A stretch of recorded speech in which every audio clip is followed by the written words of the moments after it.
Hello guys, welcome back to our channel Rajesh Sharma लो। आप सभी का स्वागत है। और आज की इस वीडियो में हम पढ़ेंगे भारतीय साक्ष्य अधिनियम के सेक्शन 10 और 11 को। तो अगर आप लोग चैनल पर पहली बार आए तो वीडियो को लाइक करके चैनल को सब्सक्राइब जरूर कर लीजिएगा, ताकि आने वाले अपडेट्स आप तक इजीली पहुंच सकें। ठीक है। सेक्शन 10 में भारतीय साक्ष्य अधिनियम क्या कहता है हमारा? Facts standing to enable court to determine amount are relevant in suits for damages. In suits in which damages are claimed, any fact which will enable the court to determine the amount of damages which ought to be awarded is relevant.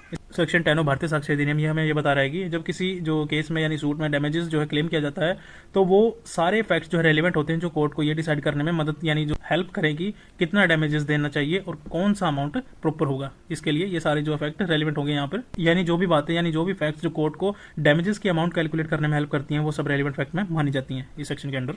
इतना simple सा section था हमारा section 10। अब हम आते हैं section 11 पर। तो आइए हम फटाफट से एक बार सेक्शन 11 को देख लेते हैं। सेक्शन 11 क्या बताता है हमें? Facts relevant when right or custom is in question. Section 11 हमें बता रहा है कि जब कोर्ट के सामने किसी राइट या कस्टम के होने या ना होने का जो क्वेश्चन होता है, तो यहाँ लिखे हुए जो फैक्ट है वो रेलिवेंट होते हैं। ठीक है। Here the question is to be existing of any right or custom the following facts are relevant. कौन कौन से होंगे? A, any transaction by which the right or custom in question was created, claimed, modified, recognised, asserted or denied which was inconsistent with its existence. Basically A हमें बता रहा है कि वो सारी ट्रांजेक्शन जो है रेलिवेंट होगी जिनके थ्रू वो राइट या कस्टम जो है क्रिएट किया गया है, या तो क्लेम किया गया या फिर मॉडिफाई किया गया या फिर रिकॉग्नाइज, एसर्ट या डिनाई, या फिर जो राइट या कस्टम के होने के अगेंस्ट हो यानी इनकंसिस्टेंट हो। ठीक है, उसके बारे में यह बताता है। B, particular instances in which the right or custom was claimed, recognised or exercise, or in which its exercise was disputed, asserted or departed from.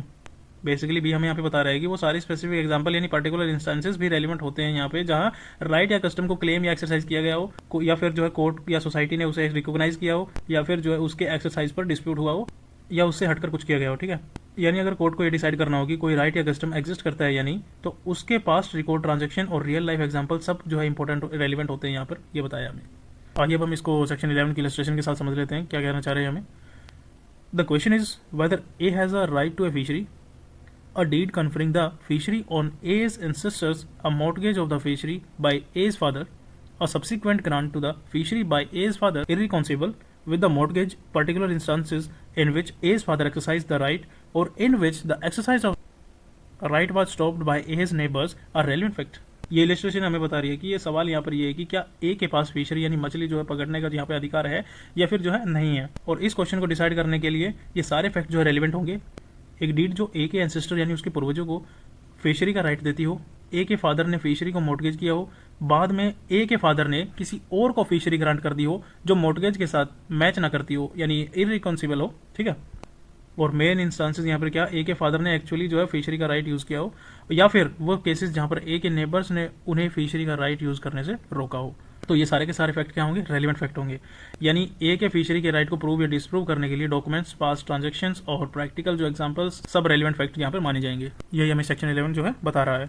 So thanks for watching guys, I hope you really enjoy this video. So don't forget to like, share, subscribe. Okay, मिलते हैं next video में। अगर आपको कोई भी doubt रहता है तो आप मेरे को कमेंट सेक्शन में बता सकते हैं।